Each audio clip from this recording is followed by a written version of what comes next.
All right, welcome back to Reseller Unscripted, and we got some fun guests with us today. We've got Justin and Susan from Out There Flippin', Let's ready to bring the go. energy and all the knowledge to our podcast today. So I'm going to let you guys introduce yourself, tell them a little about you and why they should be hanging out on your channel. I'm Justin.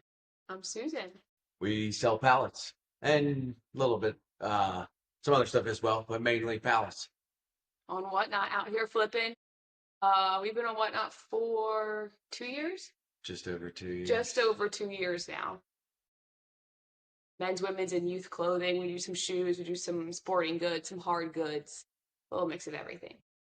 That's awesome. And a little history, it's kind of fun. And I don't know if they remember this, but when Laura and I first got started on Whatnot, and it was right about the same time, we were struggling to kind of build an audience. We were trying a bunch of different things. And for some reason, Out There Flipping and our schedules always seemed to like intersect. And they were one of the first individuals that consistently rated us and vice versa. And it was almost like you guys were our support group at that time. And I've never really got to talk to you guys about it. But we genuinely really, really appreciate them and who they are as people.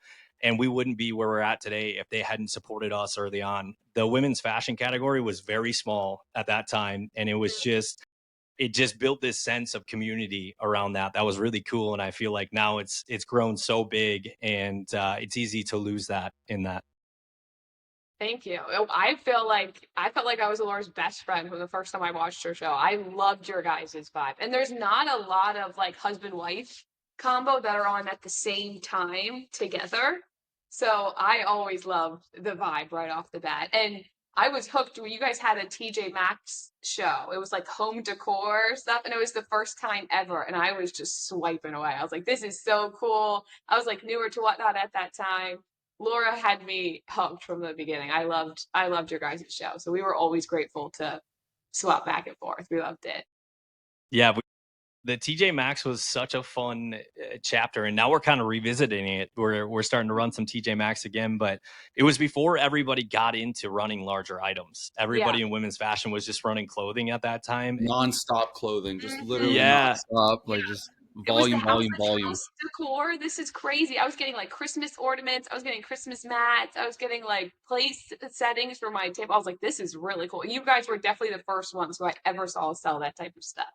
It yeah, was and really we were selling it in the women's fashion category before there was other categories to like yeah, properly sell that in. yeah, yeah. And it was just so bizarre because it was just her and I, and Yeah. shipping that every day was like we were in over our We heads at talked that about point. that too. Yeah. Yeah, I would say but you like we run back there with the giant yeah, bags all the way back to your warehouse. I'm like, they're killing it. we would have Laura run the stream, and literally we had such a small buyer base that I would order them by username. So we would put their stuff inside a bag, and I would line the bags up around our entire basement in alphabetical order.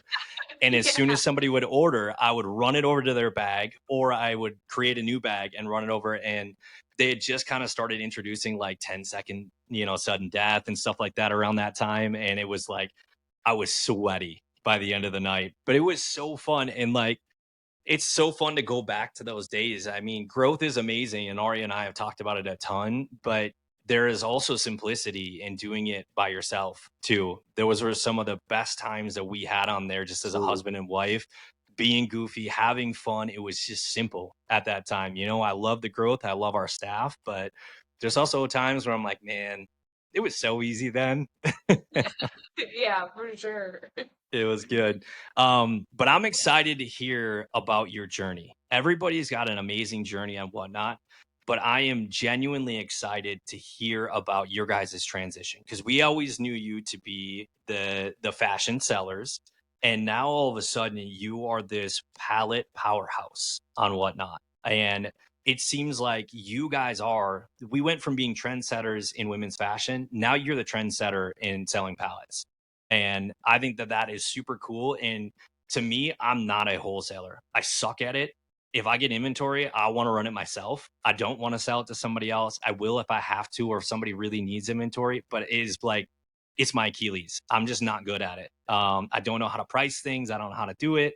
So I'm very intrigued to hear about where those intersected and if Whatnot was involved in pushing you guys to do that. Cause it had to have been a bit of a leap of faith to go from doing what you were doing to like pallet shows every day. So, it was people asking, where do you get your inventory? Where do you get your inventory? Where do you get your inventory? And we were always trying to buy more we were trying to buy in a higher quantity to get our costs down. And we were like, let's just try it. Let's just run one. Let's just But run he one and said, see let's what just run happens. one. I showed up at the warehouse at 2:00 and he's like, guess what we're doing today? I was like, but he's like, we're selling this entire pallet. Let's I was just try like, it. what? He's like, let's try it. I was like, I was like, no way, like not a chance or whatever. He was like, I swear, you're gonna sit here. He's like, you're gonna dig through it all. My sister was in town. The first couple were like blind. Yeah. It was like, here, Oh. guys, this is basically what we pay for this. I think if you pay this, you'll be okay. This is what we do. And then it evolved from there. Yeah. It was like we didn't have a plan to do that. It was like he was like, let's solve everybody's problem. Let's solve the problem that we get asked the most about. We really want resellers to win. If I could make everybody work for themselves, I would. Like if everybody could just own their own thing and do their own thing, and especially reselling. It's like you said, it's also like brings people together in a way too. So yeah, it was like, we're doing this. And I was like, all right, you're the boss. Let's do it. That's so awesome. And really highlights the beauty of what we do. It would be so easy when you get into success to just kind of forget about everybody else and just always want to be ahead of everyone, and Whatnot just doesn't have that culture. It's so cool. You got 3 people here that were arguably some of the first people on the women's fashion category that really helped to pioneer it. And we're spending our time wanting you guys to do the same thing. It has drastically changed all of our lives. So it's just cool. Kudos to all of you guys for having that heart, because I think it's easy to forget those things. And that's so freaking cool to me. So logistically, talk me through this. You sell the first pallet and you're like, okay, well, we can ship this one. How did that transition happen of like, now I'm gonna sell 10 pallets a day, 20 pallets a day, whatever you guys sell, and how does that work?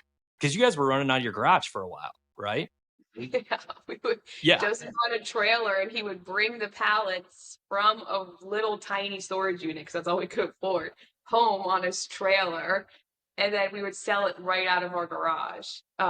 It was like, it was a lot. It was like 2 hours of prep just for an hour show. Like it was a lot. So started one pallet, kind of like slow, a little bit slower. Didn't go super fast. It became like, let's get more deals to more people. Also, this was before my mom, my sister moved here. It was just us and then kids. And it's like, how do you,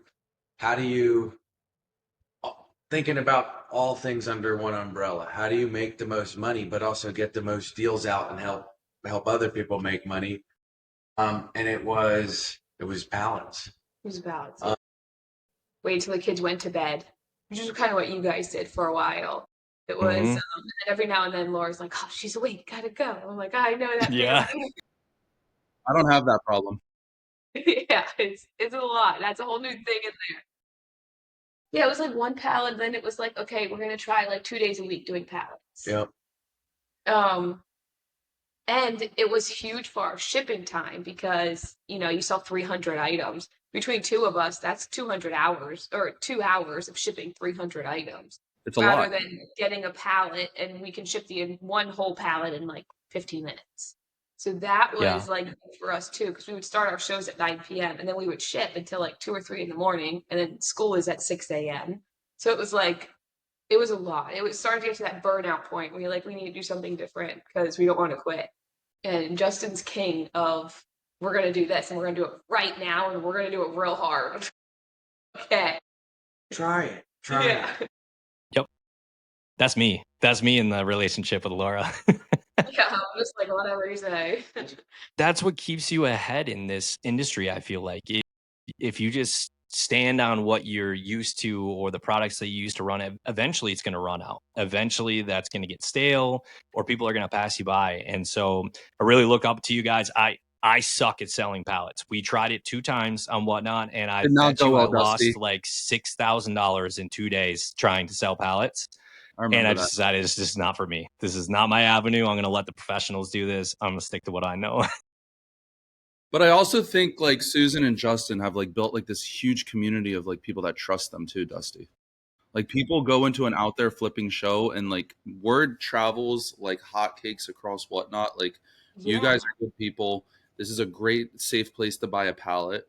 Another thing that like everybody in every single show is like Justin and Susan are about community. Out there flipping is about community. Like if you are a new seller and you need like some boost or some promotion or just like to get that little rush that yes, like I can be successful in this, you go into an out there flipping show. And then when you go into an out there flipping show, like out there flipping spotlights you, whether you spend $20, $5, $3, whatever. Like that is like what makes it so special. Like there's very few people that could go onto Whatnot right now. What I want to call, like Whatnot is blowing up a lot right now. And there's always people that are looking to be brought onto the app and be successful. But going into an out there flipping show, no matter what size seller you are, no matter what your background is like they make you feel like you can be successful in this. And they really have a boost where they can boost your channel. Like me, for example, with Smart Threads Bulk, like when I launched Smart Threads Bulk, I started going into out there flipping shows and started just getting raids and getting new customers because Justin and Susan help so much in this community. And that also plays into why they're able to sell so many pallets. That's why there's 600, 700, 800,000 people in their shows, Dusty, is because, they have a huge impact on the community. Like Whatnot is a social app, but it's also based off of the community as well, too. Yes, Definitely. huge. I definitely agree with you, joining the community. And we modeled a lot of other sellers on the platform. When we got Rage, we always saw how much of an impact it made on our channel. We were always about like just giving and giving and giving and giving, and then you receive, then you give and give and give and receive. And that's why I like Whatnot. Like you said, Ari, it's so social. It's so social. Like some of my best friends in the world are on Whatnot. Like Dressed by Jess is our mod. She's literally my best friend. I talk to that girl every hour of the day, in the middle of the night, first thing in the morning. Justin calls her and it's like, Community. if I'm off for the day, like I've never even met her in person. And she's literally my best friend. I trust that girl with my life. Like it's such a community of people. It's just so welcoming. Whether you have 1,000-person room or a 20-person room, you can find your spot and you can like hop on somebody else's show and you can really grow fast. Absolutely. And people need to Yeah. understand too, it's like you don't need to be like a channel that has 1,000 viewers in your room. Like No. Dusty, somebody in the last pod in the comments were like, everybody matters. Of course, everybody matters, right? Whoever's in the room always matters. Like the customer, the viewer are the most important thing. But like what people get blurred is that if you have 1,000 people in your room, or if I have 10 people in my room, I'm not going to be successful. If you have 10 people in your room, that is 10 actual customers that are going to buy versus 1,000 eyeballs that are watching off of being entertainment. Like I spoke about it, I spoke about this the other week. Like It's so true. I watch the amount of bids that are coming in. So if I have 200 people in a show and I'm selling a pair of size 9 shoes, which how many people are size 9? I don't know. But if I'm getting 20 bids, that's around 10% of the viewers are actually bidding. I'd rather have 10% of people bidding in my show versus having like 5 bids and 5,000 people watching. So like you can be successful in small numbers, and you don't need to start things at $1. Like that, like you do No, not need to start things at $1. you don't. You don't. Yeah. And I think it's, go ahead. I would totally agree with you. A lot of people get hooked on the $1 starts. And although I believe we did start at $1 starts because we just wanted an audience. Like we just wanted an audience. We just needed people in our room. 10 people is totally fine if they're all going to buy. And then Absolutely. I think if you do shorter times, now we go with like 5 second sudden death. So you kind of have to start it at like $5, $8 or whatever, because they only have a certain amount of time to bid. But and that's why I teach people about custom bids too, and like all that. But yeah, $1 start. You don't have to do the $1 starts to be successful. No, you don't. You can also do weird numbers too. I found that works the best actually. Like this is something that I've been doing recently is like, so if I buy something for, X amount of price, I'll put it at like $13. Odd numbers are so much better than even numbers. Logically, like if you put an auction at like $27 or $21 or a weird number like I don't know $9, people are tending going to bid that up more is what I've noticed than me just starting something at like $20. I'm like, okay, I got it at $20, but if I put it at $21, maybe I'm going to bid it up to $25. But it's so interesting. There's definitely a psychology to everything. And even in my conversations with Whatnot, they talk about that hive mindset of like, if you start a new item and the first one goes for $10, that perceived value is $10 Yes. until it changes. So Yeah. if you don't set that precedence, everyone's going to assume if your first 5 bids go for $1, this is a crappy product and nobody wants it. Yeah. And it plays in their mind as a buyer. And then all of a sudden you get a product where everybody comes in and it just flies. Everyone assumes, okay, this is an amazing product. This is what it's going to sell for or what it should sell for. So I'm just going to bid to that every time.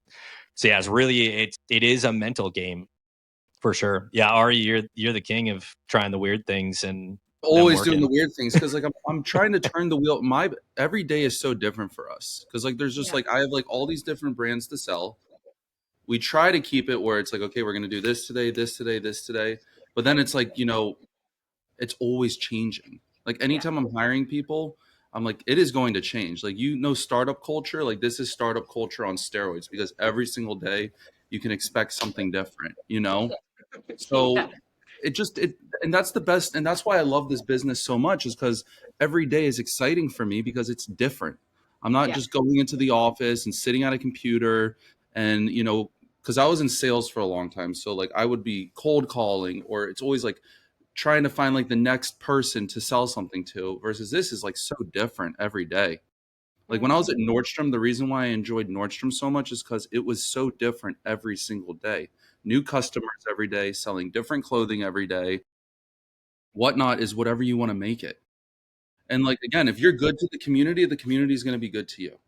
Like that's why like I talk so highly of Out There Flipping the people because like I know that there's good people on the app. And then I know that there's bad people. And then like Susan and Justin are one of the good people. And I've always been saying this to Dusty. I was like, we need to get them on here. Like we need to get them on here. Like whenever I do my morning talks in the morning, I'm like, if you guys need like they're always asking me, how do I keep people in the room? How do I keep people in the room? How do I keep people in the room? Like one, you got to immerse yourself in the community. Yeah. Like if you're not immersing yourself in the community, you're screwed. I'm sorry. Yeah, for sure.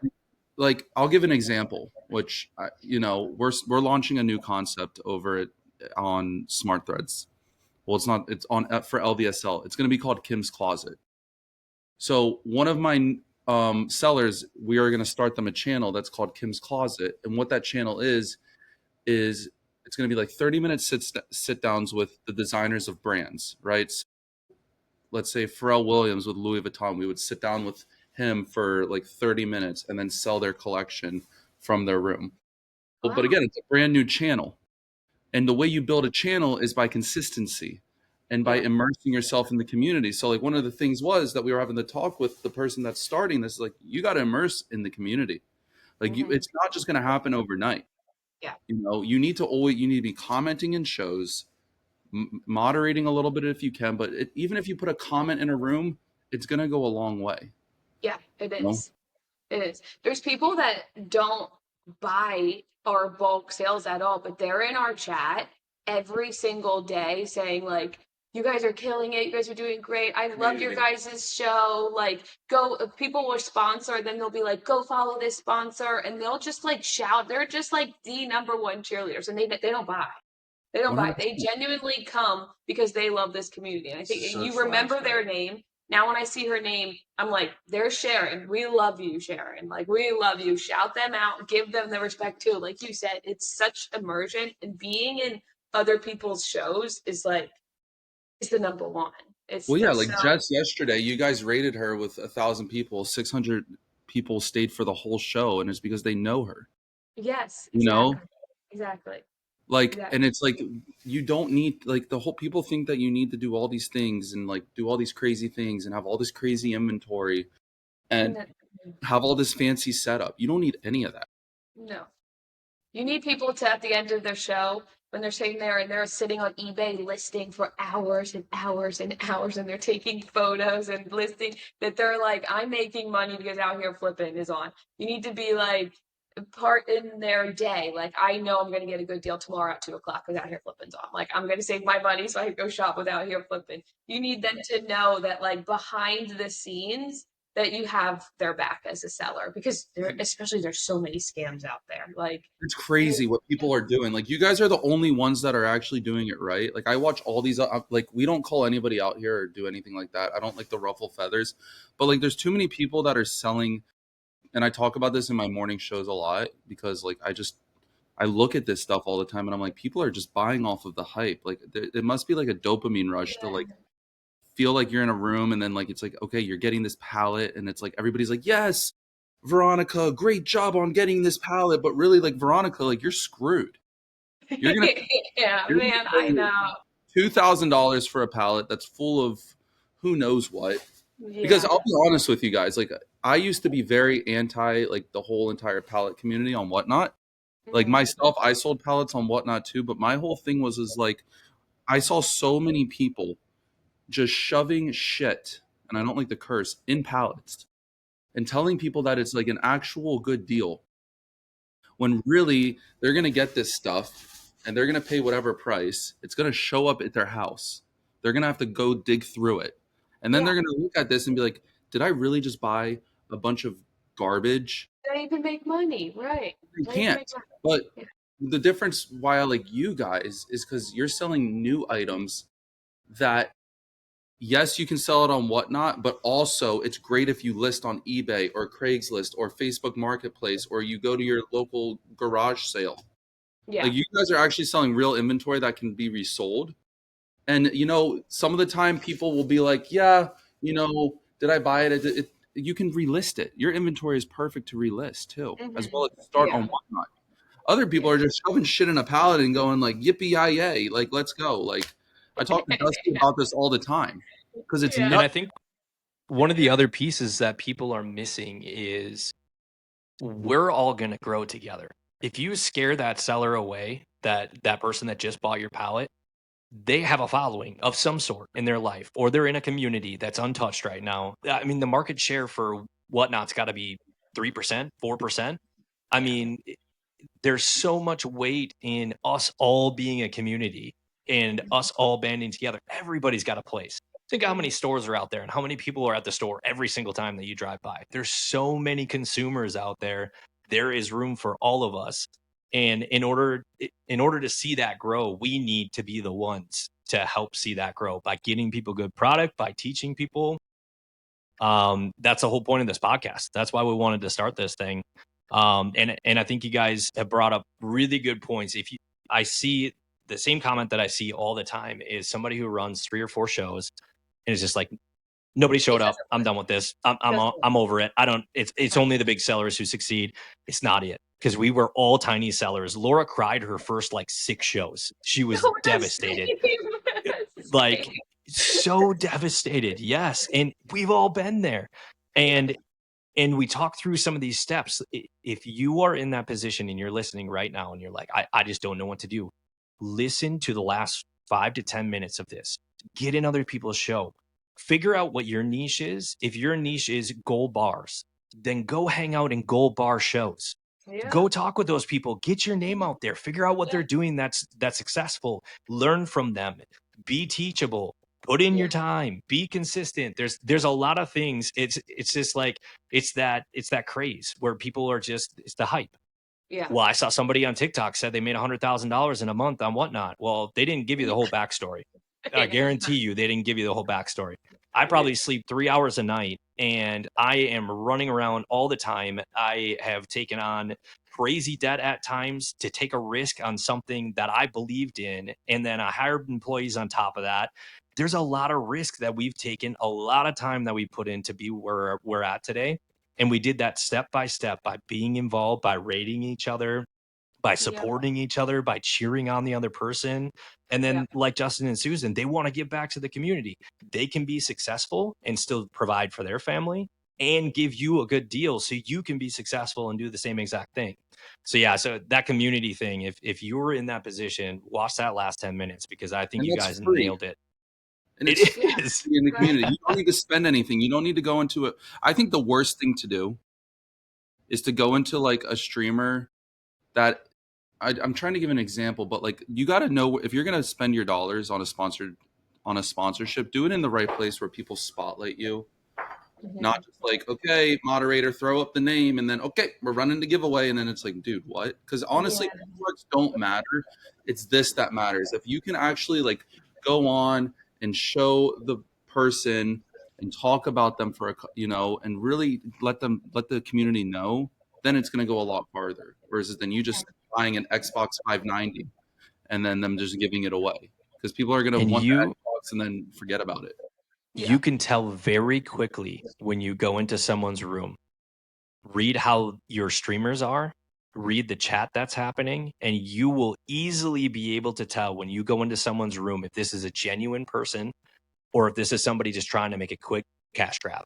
I think it's so easy. It's so easy to go in there and figure out who the genuine people are that actually have a community. You can tell when they've built a community that really believes in what they're doing easily in the first 10 minutes in a room. And you can tell by how that streamer is treating everybody, how they are addressing people, how they're running products, whether they're fielding questions or not, or just seeing the chat fly by and they just don't care.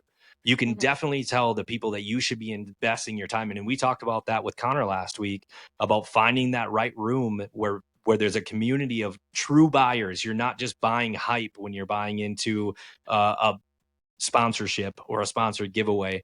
Do it in a room where they genuinely care about seeing you succeed. They want to get you those bookmarks. They want to get you that fresh start, whatever it is.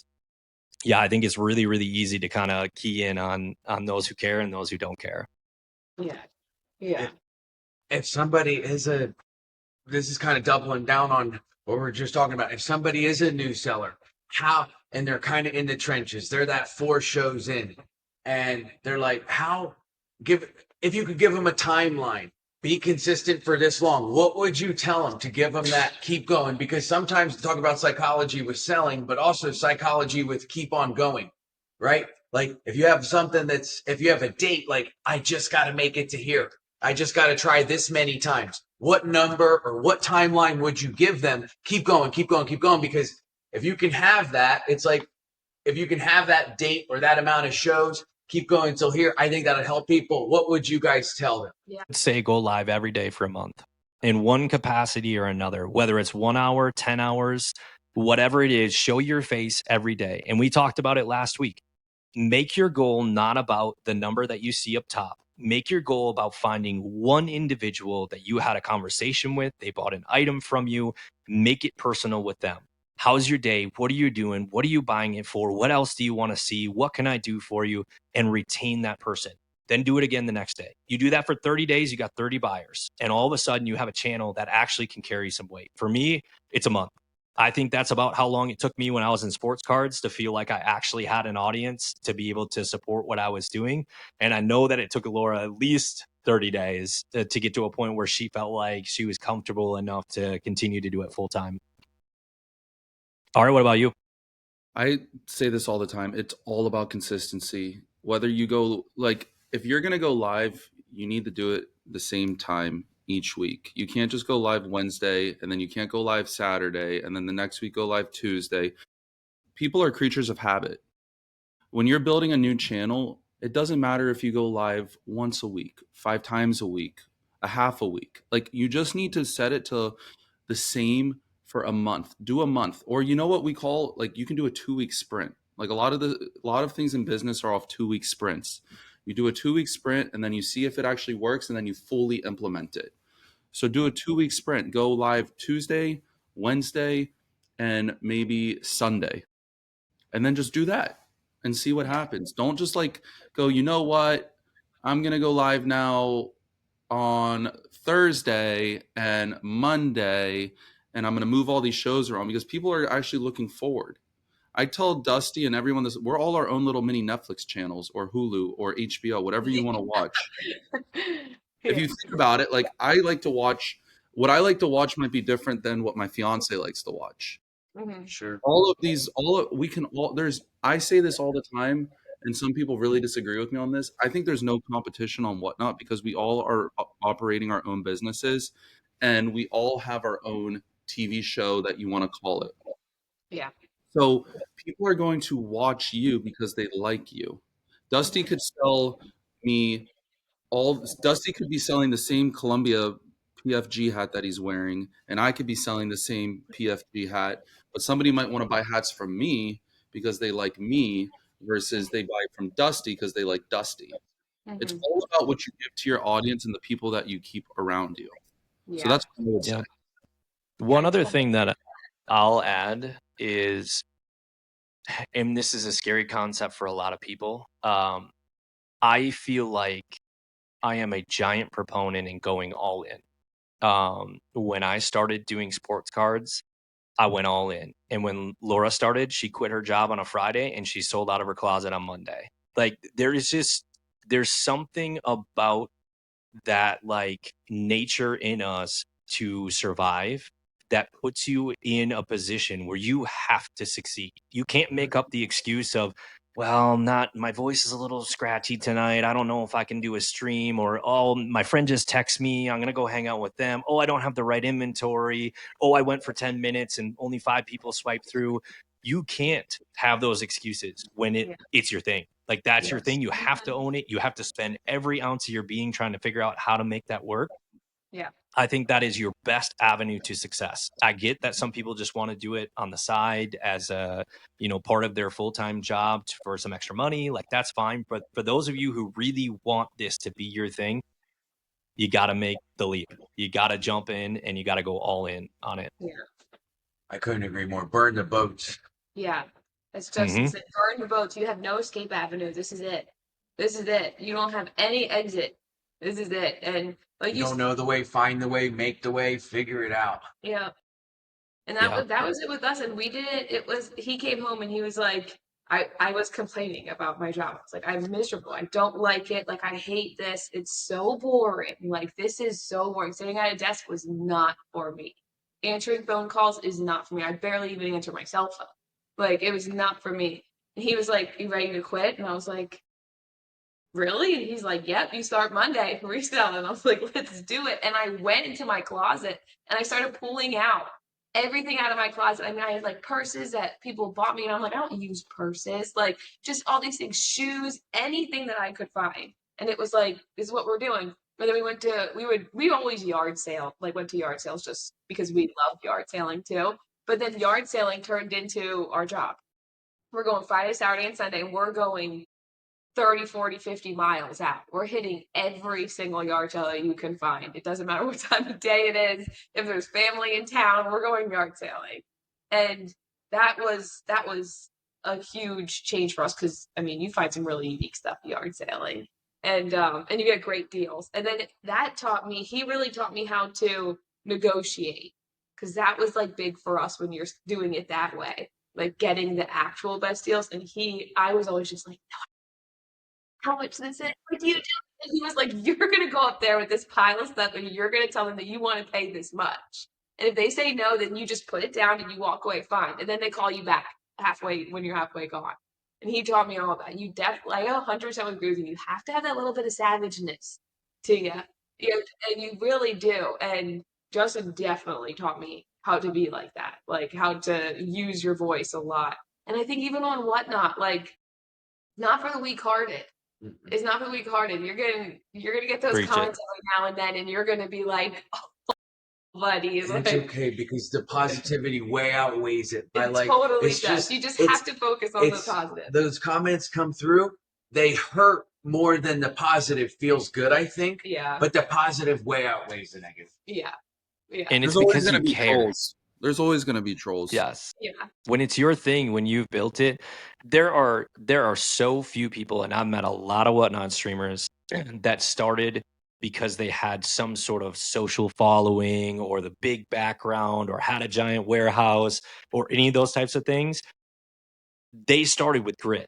They started because they wanted to. They started because they took a leap. And I think that's so spot on. That's so fun because Laura and I did a bunch of random things before we actually did live selling. We During COVID, we literally bought our first pallet during COVID, and we would break the whole thing down, and we were doing garage sales with it. So we were having like Target Okay. garage sales in our driveway because nobody was going to the stores at that time. And so it was so fun. And then I really got into vintage. So I did a lot of the yard sales and estate sales and man, old typewriters and cool things like that. I just love that. love it. I love it. So it's kind of fun that like through the years, I've really gained a lot of experiences that I see really playing into what we're doing now. Like you had talked about learning from Justin about negotiation. You know, I learned that at a younger age, and you have to have that grit. You have to have some of that knowledge, and that deters so many people. Like you can have a great personality, but you also got to have some business sense. You got to have the ability to grind. You have to have, you know, the ability to negotiate. So there's a lot of pieces to really being successful at this beyond just having a social following. Yeah. And I'm always intrigued with you guys, especially because I look at like Ari, I look at all your different channels and all of the people that you manage. And then even with like our cozy corner, you guys are on like 24/7. And It's like a money printer it's all the just time. like It's on. It's I'm so just like, impressive. look at this, 10 seconds, 10 seconds, 10 seconds, Every 10 money, money. seconds, I'm like, money this is made. crazy. How And do somebody you got a great deal every 10 seconds. yeah. Like how do you guys like manage that mentally? Like, is it like overwhelming for you in any way to be like, oh, I gotta make sure this person shows up, or Oh this my person, gosh. do they go on camera? Do they suck on camera? Like, what? How do you do that? Or is that more of like a Laura thing? Is that more somebody, Ari, that you have that does it instead? Like, how do you guys possibly keep that operational mindset in there? Because I struggle with that a lot. Like, we struggle. Like, the hiring somebody to me is like Scary. I'm trying to figure out how logistically it would work, and I'd have to bring myself to get there. Enjoy it right now, guys, while you don't have like this massive team. That's all I'm gonna Preach. say. Me and Dusty like talk about this off podcast. Literally every week we talk Every about week, this. the horror stories that happen with hiring and just all the things that go down while when the my operation has gone from like me, Valerie, Stephanie to now like 30 people, and it's like, you know, there's so much that is involved there. Like I have apps to manage people. Like I have an app called like Connect Teams that like is scheduling everybody, or like, did this person show up? Did that person show up? Did we get this person done with this? Is the inventory ready for this? Like honestly, like it's a lot of grit, but we also do have a really solid team of people that are managing everybody's responsibilities. You know, when it comes to hiring, you need to do not just hire people to hire people. Do not just hire people where you think it's like, okay, if I add these people now, is it going to add more revenue or is it going to reduce my revenue? Because one bad hire is as expensive as two good hires. You know, and me and Dusty talk about this all the time. Like, and Dusty, you know what I was thinking about recently too is like Whatnot is all about the hero seller. It's not about just adding a bunch of random people. Like my whole entire idea has changed recently where it's like before I was like, let's just get people in. Let's just have let's just have people just sell all day long, all day long, all day long, all day long. It does not work. I've tried it like 50 times now. It might work in the beginning, but what happens is like you have like some creamy inventory. Let's say I'm selling like $1,000 dresses or like really nice sneakers. Those brands sell themselves. You're not always going to have the cream of the crop inventory. What makes really good sellers are people that can change the wheel and continue selling no matter what it is you give them. So like when I'm hiring sellers and hiring like operational people, you always got to really think, are they going to benefit the operation? Instead of just like, I would say like, don't just hire people quickly. Like that's the mistake that I've made. I'm like, I trust people so much and I give them so much benefit of the doubt. And I'm just like, you're going to be amazing. They do amazing. And then it's like, they just go poo poo land after like, you know, the first couple weeks, you know? So like to run these operations, like it's all about the team. Like what people don't see is the teams that are behind us. I have 6 to 7 people packing packages all day long. We have people that are wheeling pallets and back and forth. I got 2 full-time customer service people. I have somebody that's handling all the books, all the accountant. I have a CFO. I have, there's all these different operational staff in different areas within the company that make the wheels continually turn. So it's scary, it's stressful, but having a really solid team is going to be key for when you're scaling. I think you guys right now, if it was like, and I talked to Justin about this off podcast, I'm like, you guys are in a really, really solid space right now. Like what I talked to Dusty about too is like building the brand is the biggest part of the battle on Whatnot versus people think the inventory is the most important thing because the inventory most of the time is there, but what's more important is having a brand and having people that are going to stay with you, even if it might not be the best thing that day. People are going to continually show up. Right now for you guys, you know, I think it would just be like if you guys were to switch back into selling singles, like to have just that staff that's there to pack. I also think that you guys could each have your own channels. People love watching Justin, people love watching you, Susan, you know? So like I think that's how you guys could even expand too and do that. And you guys don't even need that many people to expand. Like this is coming from me. Like I think we have too many people. I'm looking at reducing. So I think for a successful team is you have one seller, one packer, and then maybe an assistant. That's all you need. And then boom, you guys have two channels. In the day, Justin sells pallets, Susan sells singles. In the evening, Justin sells pallets, Susan, or whatever, but it's all about the person that built the brand, the hero seller. You can't just put random Nancy Drew on here and expect her to go and sell pallets. It's not going to work. Your customers aren't going to be there. It's like when Cool Kicks, when Adele sells, there's 6,000 people. When Solidity sells, there's like 1,000 people, you know? So that's what I think. But Dusty, you might have a whole different, approach. I'll say that perception is everything. It's easy to look at our channel or channels and see that we run 24/7 and that revenue flows in 24/7.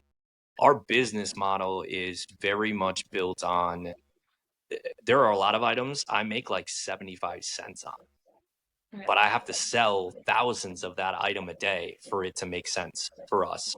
Our overhead every month is about $150,000 with 35 employees. And so it seems like it's amazing, but it's also, Laura and I take less money than most of our employees make. So there's perception to that. It seems like it on the outside, but there's a lot of pieces to that that can be very deceiving. It may seem like, it's a cash grab. I am still paying off debt that we accrued by hiring people and trying to, be pioneers and still trying to like grow up a channel. Our goal was always to be 24 hours on one channel. It was just a goal of ours. That's just what we wanted to do. And then we got there and we're like, well, why don't we do two? And then we were like, well, why don't we do three? And that was a horrible idea. Are you going to continue? No, we're gonna close it for now. It's fourth quarter. It's our biggest time of the year. We didn't want to put a ton of energy into that, so we're gonna close it down until the beginning of the year. Then we're probably gonna rebrand it something totally separate, like not our Cozy Corner or 3. It's gonna be just like something totally different. And I don't know what that's gonna look like yet. We are starting our own brand of loungewear, faith-based loungewear, something that Laura and I have worked on for 2 years, and it's really, something that's really close to our heart. So it might be premised more on that and kind of more like a wholesale feel. So we don't know yet. We're kind of in the same process, Ari, where it's like we ramped really far up and our overhead got so massive that we would get to the end of the month and we'd be like, why are we doing this? Like, I just wore myself thin for a whole month and I walked away with $5,000. Like, why? It doesn't make any sense. But then you get to the fourth quarter and you're able to put that much volume on a season that is really, really good. And then all of a sudden, your whole year of taking like a flat line and then it shoots up to this. Yeah. Maybe it's worth it. You know what I mean? And so that's the battle that Laura and I have kind of been like, just trying to figure out. Last year is really when we started to scale and got to 24 hours, about the time that fourth quarter hit, and it was really good. Our structure was really bad. Some of our employees were making like $6,000 a week. because of the way we had wrote our commission structure. And then Zappos came along, and all of a sudden we're used to like a $3-4 price point. And now we're selling things at like $70-80 price point, and I'm paying like out the nose for commission. And so we revamped the whole commission structure because we essentially took all the money that we made in fourth quarter and we paid it all out in commission. Yeah.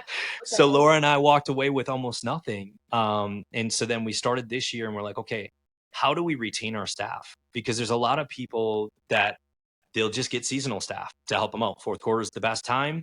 I'm just going to get some seasonal staff at the end of the season. You're laid off and I move on and I succeed and everybody else needs to find a job. And we didn't want to do that. We care a lot about our employees, and a lot of them took big risks in their life to come and work for us.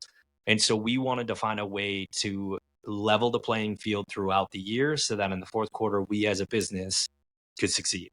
So we've taken a lot of flatline months or negative months this year so far. So it may seem like we're crushing it and we're amazing, and I'm never going to sugarcoat anything. And so we're kind of in the mindset of like, we've built this thing for this fourth quarter. This is our opportunity as a business to succeed. So the verdict's kind of out right now to see if everything that we put in throughout the year this year, inventory we've saved up. This year we actually got warehousing to save up seasonal stuff and like plan ahead a little bit better. So we're gonna see. You ask me in 3 months if it's worth having 35 employees, and I'll let you know. I mean, it's a lot, dude. Like, I feel the same thing. Like, I've been looking at our like books and everything recently, and I'm just like, okay, like we don't need this, we don't need that, we don't need like everything just cuts into the margin. It's insane. Like my offices in New York, one of them's 8,000 a month, the other one's 5,000 a month. So I'm like closing down. We had an office also just for shipping, and I'm like, we do not need that. Let's move that over here. And then I'm like, let's move everything to the warehouse where it's the cost of the warehouse per month is the cost of one of the offices. And then I can be with all the inventory and sell as much of it. But absolutely, Dusty, like what people see on the like what people see, they doesn't usually reflect on what's on the outside. Like it is tough. And that's why we're here. We're being That's straight up, why yo. Ari and I wanted to do this Reseller Unscripted. This is not your TikToker that's saying everything is perfect. We make lots of money. This is really fun. It's super easy. That isn't the truth. It isn't the truth. It's a grind. It's risks. It's putting in the time. It's being willing to be on the frontier, just like Justin and Susan are doing. They took a big risk jumping into just pallets, especially because they were working out of their garage at that time. Yeah. So I mean, you really have to be willing to kind of shoot for the stars and be willing to land in the clouds a little bit. And that's kind of what Laura and I have done. That's what we've done since day one, trying different things like we talked about with the TJ Maxx, something we hadn't seen before. And so that's what we're trying to do. I don't know if anyone in women's fashion is running 24 hours on 2 channels, and we're gonna give it our best. We're doing our best. We love our employees. They're incredible. One of our biggest hearts was to use our platform to change lives. And it is amazing to have single moms come and work for us, or people that felt like they never had a chance in life at something they really enjoyed, or to get like Susan, you had talked about, Laura was working as a paralegal, hated her job, come home crying all the time from her job. Get somebody out of that position to somewhere where they feel valued. They feel like they're not just a number. They feel like what they're doing matters. And honestly, like for me, if I can get to the end of the year and I didn't lose, it's a win for me. I got to spend that year hanging out with my family. I have like 5 employees that are family members. I got to be surrounded in a good mental space with people that I enjoy. And some people may call me an idiot for using that platform and not making a ton of money and investing all of it and doing all those things. That's fine. Like, I'm not that guy. I'm not trying to make a quick buck off of somebody. Like, I genuinely want everybody to succeed together. And so it's taken a lot of risk, and it's definitely, I'm with Ari. I would caution you to hiring if you don't need to. It's very expensive. I spend hundreds of dollars a day advertising jobs for our business. It's very expensive, and then you get them in and they're the face of your business. 2 days ago, I had to let an employee go because of something that they said on the stream, and it didn't correlate with our views. It didn't correlate with the terms of service.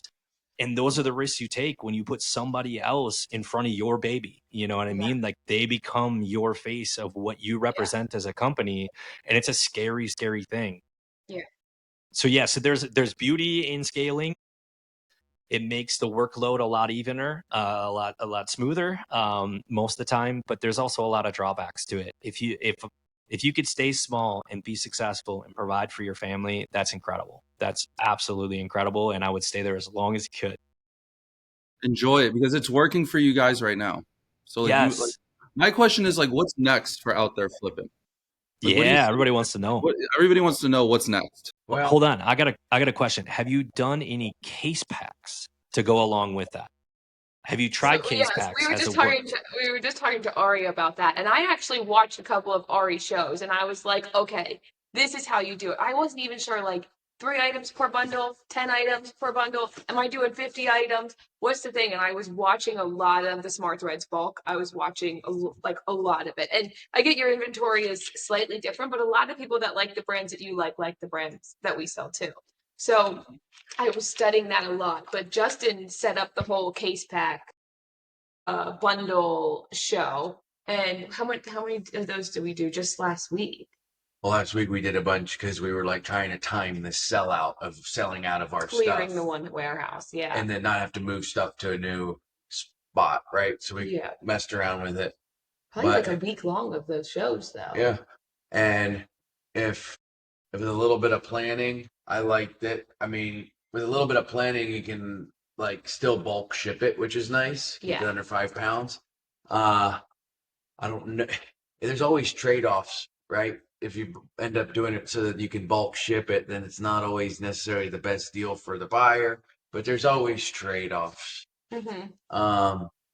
But we've been messing around with case packs. We still do like case individual packs. pulls sometimes. You were talking about like it's not all sunshines and rainbows on the outside, like people Yeah. see it. Yeah. It's like today we sold 3 pallets that it's like I'd have to do the exact math on a calculator, but I can look at it and know like we either made like a little bit, lost a little bit, or broke even basically.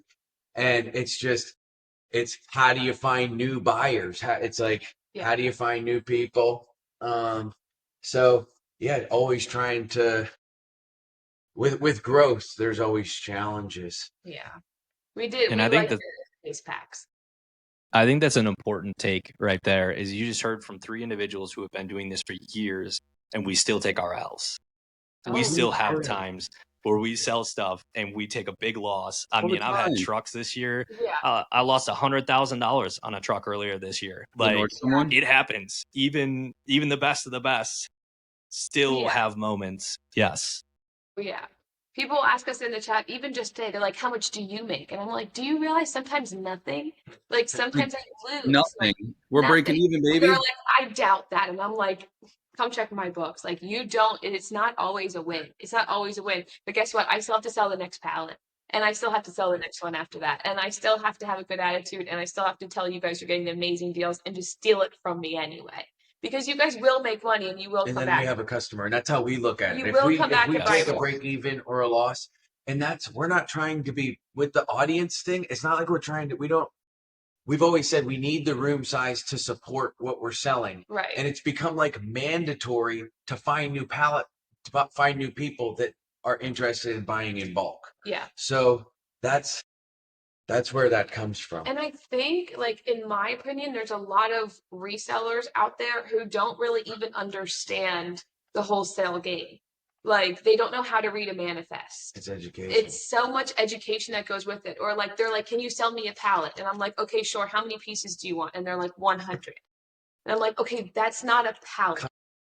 That's Big that box. is a big box. I can tell you a bundle box. I can tell you a box of 100 pieces. Or they're like even today in the show, they were like, do you have a Stanley pallet? And I was like, I can build you a Stanley pallet. It can be Stanley's and a Lowe's. I can build you that. How much do you want to pay for it? She's like, $5 a cup. And I'm like, there's just so much education needed. Yeah. And I know it's a lot. It's overwhelming for somebody to buy 300 pieces at one time. For an eBay seller, that takes a good amount of time to sit there and photograph 300 items and list and wait for it to sell and take offers. And we did eBay full time for 3 years, like only eBay before Whatnot. So we really understand the eBay game a lot. And that's why, like Ari, like you said, like we like to find items that you can sell on other platforms besides just Whatnot. Both. We like the hybrid platform sellers. We even did hybrid before we just jumped right into Whatnot too. We were still selling like larger items on eBay and then like clothes and shoes on Whatnot. So there's a lot of education that goes into pallet buying, and it's hard to teach that in the moment and also provide how much value you're getting. I mean, you to look at a youth Nike pair of shorts and you look at a women's Nike pair of shorts, and they're both Nike and they're both name brand, but you're going to sell that women's piece for a little bit more than that youth piece. Even like 250 pieces versus 300 pieces. That's a dramatic difference. A lot.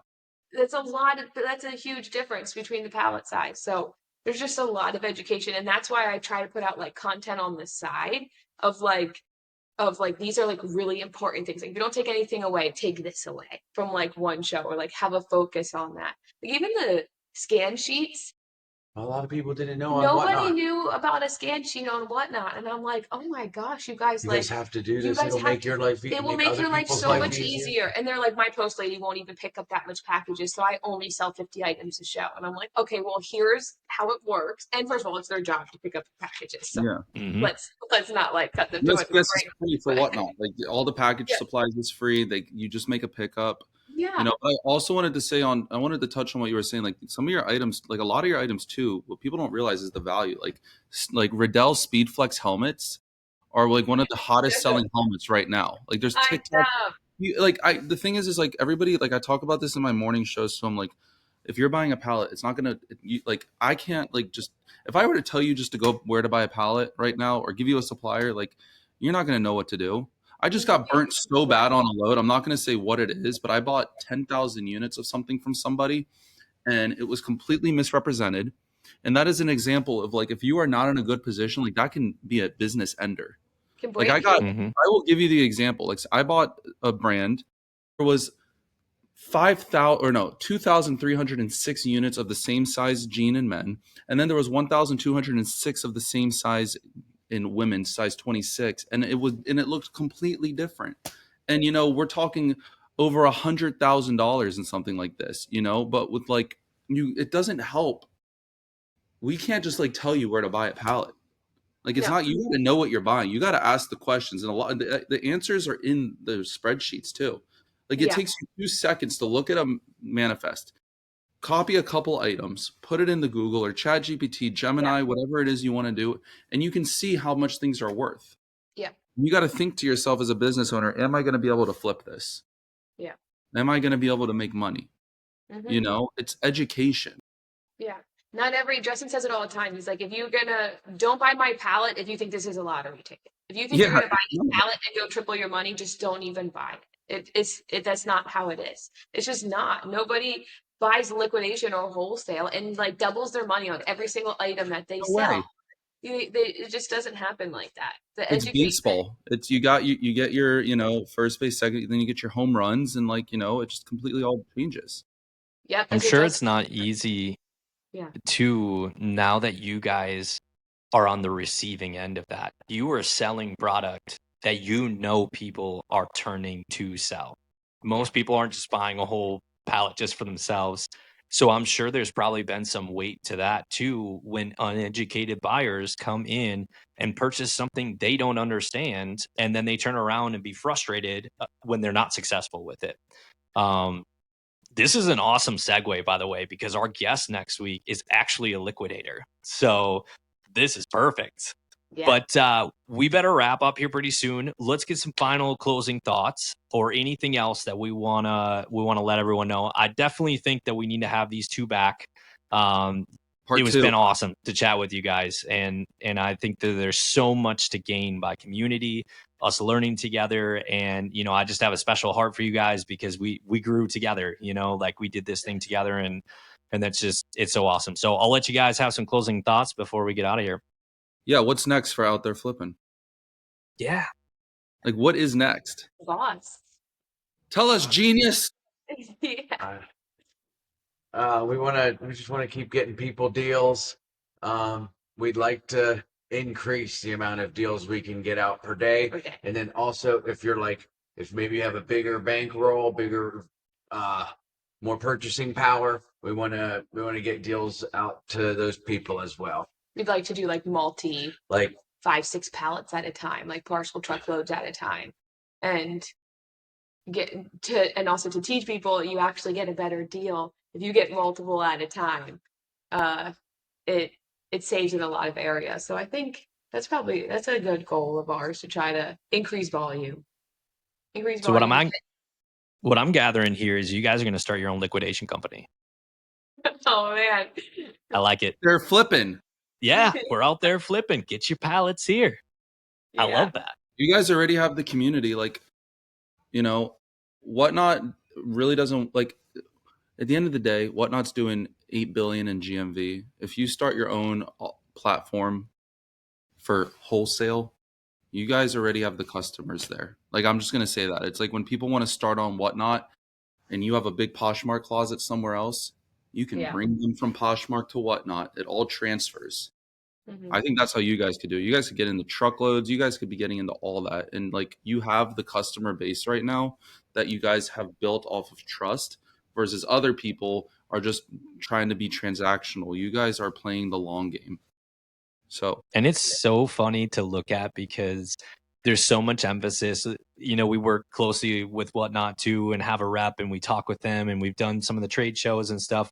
One of their biggest focuses is actually getting liquidators to come and sell on Whatnot. And you guys are like on the opposite trajectory. Like, we started on Whatnot selling singles. Now we're going to have a liquidation company. So I think that's so cool. Whatever direction you guys go, I'm sure it's going to be amazing. This has been awesome. Let's have you guys back soon. We really, really appreciate you being on here.